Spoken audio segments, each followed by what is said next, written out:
अस्सलाम वालेकुम जी। उम्मीद करने सारे ठीक ठाक खैरियत नाल होंगे। अज दी वीडियो जिहड़ी है वो है गुरदियां दे उत्ते अगर सोज आ गई है तो उस हवाले नाल की इस्तेमाल करना चाहिए।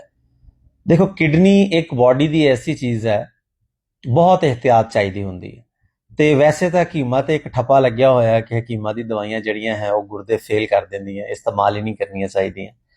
लेकिन अगर बेस देखी जाए तो एलोपैथिक होमियो जितनी भी चीज़ां ने ये सारियां जिहड़ी है देसी जिहड़ी जड़ी बूटियां है इन्हां तो बनदियां ने, इन्हां दे ही एक्सट्रैक्ट कड्ढे जांदे ने।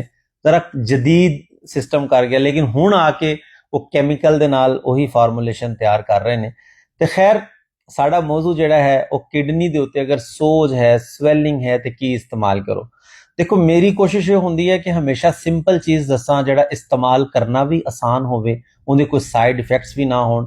ਹੁਣ ਦੇਖੋ, ਕਹਿੰਦੇ ਜੀ ਹਕੀਮ ਦੀ ਦਵਾਈ ਗੁਰਦੇ ਫੇਲ ਕਰ ਦਿੰਦੀ ਹੈ ਤੇ ਗੁਰਦਿਆਂ ਵਾਸਤੇ ਅਗਰ ਦਵਾਈ ਹੋਵੇ, ਇਹ ਸੋਚਣ ਦੀ ਗੱਲ ਹੈ ਨਾ। ਬਹਰਲ ਬੜੀ ਸਿੰਪਲ ਜੀ ਇੱਕ ਚੀਜ਼ ਹੈ, ਜਿਤਨੀ ਮਰਜ਼ੀ ਤਕਲੀਫ ਚੋ ਗੁਰਦਿਆਂ ਦੀ ਸਵੈਲਿੰਗ ਦੀ ਵਜ੍ਹਾ ਤੋਂ ਅੱਲਾ ਦੇ ਹੁਕਮ ਦੇ ਨਾਲ ਬਿਹਤਰ ਹੋ ਜਾਏਗਾ। ਸਿੰਪਲ ਗੁਲਾਬ ਦੀਆਂ ਜਿਹੜੀਆਂ ਪੱਤੀਆਂ ਹੁੰਦੀਆਂ ਨਾ, ਆ ਜਿਹੜੇ ਫੁੱਲ ਜਿਹੜੇ ਹੁੰਦੇ ਗੁਲਾਬ ਦੇ, ਇਹਦੀ ਜਿਹੜੀ ਪੱਤੀ ਹੁੰਦੀ ਹੈ ਇਹ ਤੁਸੀਂ ਲੈਣੀ ਹੈ 5 ਗ੍ਰਾਮ। ਖੁਸ਼ਕ ਲੈ ਲਓ, ਤਾਜ਼ੀਆਂ ਅਗਰ ਲਓਗੇ ਤਾਂ ਤੁਹਾਨੂੰ ਥੋੜੀ ਜਿਹੀ ਜ਼ਿਆਦਾ ਮਿਕਦਾਰ 'ਚ ਲੈਣੀ ਪਏਗੀ, लेकिन खुश्क ले लोगे तो भी बेहतर है। 5 ग्राम तुसी ले लेनी है गुलाब दियां पत्तियां, इन्हां 1.5 कप पानी दे विच पा के पका लो। जदों 1 कप रह जाए तो इनू छान के जिहड़ा है ना 1 कप सुबह 1 कप शाम इस्तेमाल कर लो।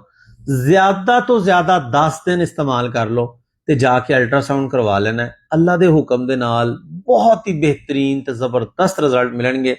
मैं कहना डॉक्टर भी हैरान हो जाएगा किहड़ी चीज़ ऐसी इस्तेमाल कीती है कि जिहदे नाल इन्ना अच्छा रिजल्ट आ गया।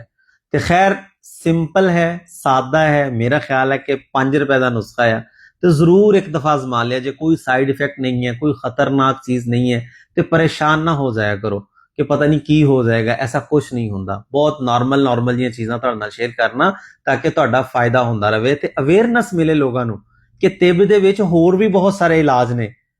खैर इक्को ही लड़ी नहीं चल रही ਜਿਹੜੀ ਹਕੀਮਾਂ ਨੇ ਫੜੀ ਹੋਈ ਹੈ, ਹੋਰ ਵੀ ਬਹੁਤ ਸਾਰੀਆਂ ਚੀਜ਼ਾਂ ਨੇ। ਉਮੀਦ ਕਰਨੀ ਹੈ ਜੀ ਵੀਡੀਓ ਚੰਗੀ ਲੱਗੀ ਹੋਏਗੀ। ਲਾਈਕ ਜ਼ਰੂਰ ਕਰਿਓ, ਸ਼ੇਅਰ ਕਰ ਦਿਓ। ਜੇ ਨਵੇਂ ਆ ਹਜੇ ਤਾਂ ਫਾਲੋ ਜ਼ਰੂਰ ਕਰ ਲਓ।